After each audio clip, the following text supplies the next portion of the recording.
આ ગામડાના ચાર બાપા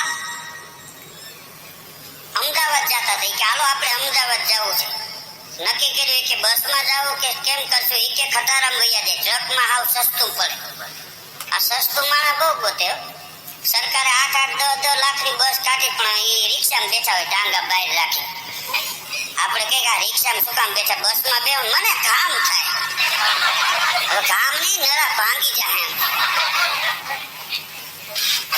એક ટ્રકમાં બેઠા ચારેય બાપા, આનો બાપો ને કાનો બાપો ને અમથો બાપો ને નાજો બાપો. આ ખટારામ બેઠા ને એટલે ઓલા એ ટ્રક ચાલુ કરીને હાલતો કર્યો. આમ 2-3 વાર ગેર બદલાવ્યો ને તો આના બાપાએ કાના બાપાને ઠોહો માર્યો. એ કે આ છોકરો બળીકો કાઢવા કરે,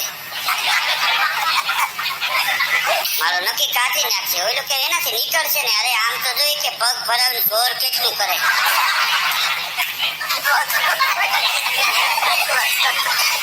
બગોદરા પહોંચ્યા ને, બગોદરા તે ઓલા ત્યાં હોટલે ટ્રક ઉભો રાખ્યો. એ કે હાલો બાપા નાસ્તો કરવા. એ કે તું નાસ્તો કરી આવ્યો, અમે તો શિરામણ કરીને આવ્યા છે. તું નાસ્તો કરતો હોય ત્યાં અમે તારું થોડુંક કામ કરી દઈ. ઓલા ને એમ કે આ ટ્રક ને ગાફો મારી દે એવું કઈ કરશે. એ તો વયો ગયો. એ નાસ્તો કરવા ગયો ને અહીંયા ચારેય બાપા કે હું નતો કેતો કે આનાથી બળીકા નીકળે ને બિચારો કયું મેનેજ કરે છે. નવરા બેઠા છે હાલો ને આપણે કાઢી દે. ચારેય જણા સોચ્યા ને જે મૂળો ઉપાડે ડિપ્રેશન માંથી ઘેર કાઢી દે. સાઈડમાં મૂકીને બેઠા. ત્યાં ઓલો જુવાન નાસ્તો કરીને આવ્યો. એ કે નાસ્તો કરી આવ્યો કે હા. શું નાસ્તામાં જમ્યો? એ કે બિસ્કિટ થોડાક ને ચા. એ કે ચા ને બિસ્કિટમાં નાસ્તો કરે ને એનાથી બળીકા ન નીકળે.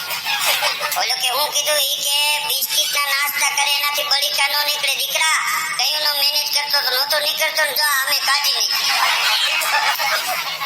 આ ડ્રાઈવર નો મગજ વયો ગયો કે આ ઘેર કાઢી નાખ્યો. એ કે દારા દેમાં એક તો કામ કર્યું કરી દીધું ને ઘકલાવા માંડ્યો અમને. તારા ખટારા ઉપર ક્યાં ભંગરું ભાંગ્યું, હમણાં હાલીને વૈયા જાવ. ચારે બાપા હાલીને પાઈ ગયા. હાલતા હાલતા અમદાવાદના નાકામ દાખલ થયા ને એક બાપાએ બીજાને કીધું કે બીડી છે કે આ બીડી છે પણ બાકસ નથી, માચીસ નથી, એનું શું કરશું? હાલ્યા જતા હતા એક હોટલ આવી બોર્ડ માર્યું. હા એમાં ચારેય જણા કરી ગયા, ખુરશી ઉપર બેસી ગયા.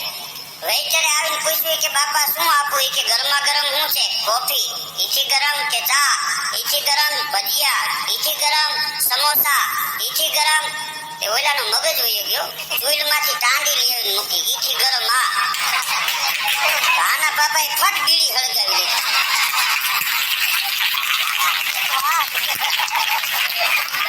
આ જોતું તું લે બાકસ નથી ને કહ્યું ના કડે છીડ્યા તમે.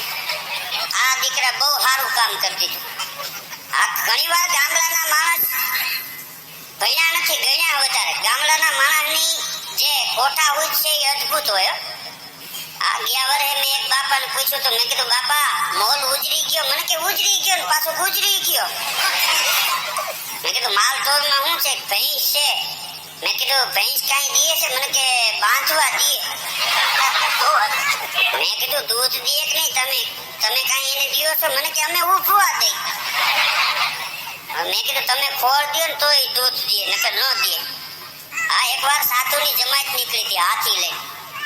આ હાથી લઈને આમ જમાત નીકળી ને એમાં પાદરમાં મહંત બાપુ હતા એ બેઠા અને એના શિષ્યો હતા એ ગામમાં નીકળ્યા. હાથી છે એ ગણપતિનું રૂપ છે. માણસો દર્શન કરતા હતા. હવારમાં હાથી આમાં મળે એ શુકન કહેવાય. હાથીને કોઈ ઊંચમાં રૂપિયો 2 રૂપિયા આપે તો આ ઉપર જે બેઠો હોય ને એને ઊંચ લાપી કરી અને હાથી અંબાવી દી. હાલતા હાલતા 11 વાગ્યા ને હાથી ભૂખો થયો તો ને એક લીમડા પાસેથી નીકળ્યો. ઊંચ લાંબી કરીને ટાયર ભાંગી નાખી લીમડા અને ફોરેસ્ટ ખાતાના સાહેબ નીકળ્યા. કે જાળવા હારું સરકાર કેટલો ખર્ચો કરે ને કે આ ડાયર ભાંગી નાખી હાલી કે હાથીને લઈ લે ઓફિસે.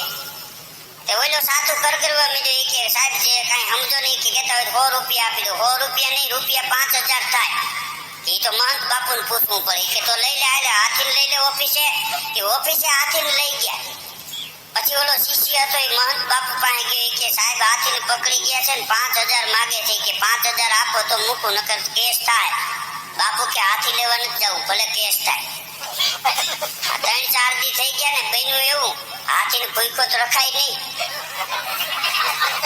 હાથીને 2-5 કિલા તમે લીલું લેવો એને જ કાંઈ વળે નહીં. 5 દી થયા ને ફોરેસ્ટ ખાતા વાળાનો પગાર આવ્યો હતો, બધો પગાર હાથી ખાઈ ગયો. હા બાપુ હાથી લેવા ન આવ્યો. ફોરેસ્ટ ખાતાના સાહેબ કે બાપુ પાસે હાથી લઈ જાઓ. નહીં तुम रखो. हमको हाथी क्या करे, साधु तो पैदल चलेगा. बापू तो गावा में जा, कोई दिन हाथी, कोई दिन घोड़ा, कोई दिन पैदल चलना दी, लेना फकीरी, क्या दिलगिरी. अरे साहब के લઈ જાવ એ કે ના હાથી તો મારે જોતો જ નથી, રાખો તમારી પાસે. ફોરેસ્ટ ખાતાના સાહેબ પગમાં પડી ગયા કે હવે કાંઈ નથી અમારે તમારું જોતું, હાથી લઈ જાવ. ના, તમારે 5000 દેના પડેગા.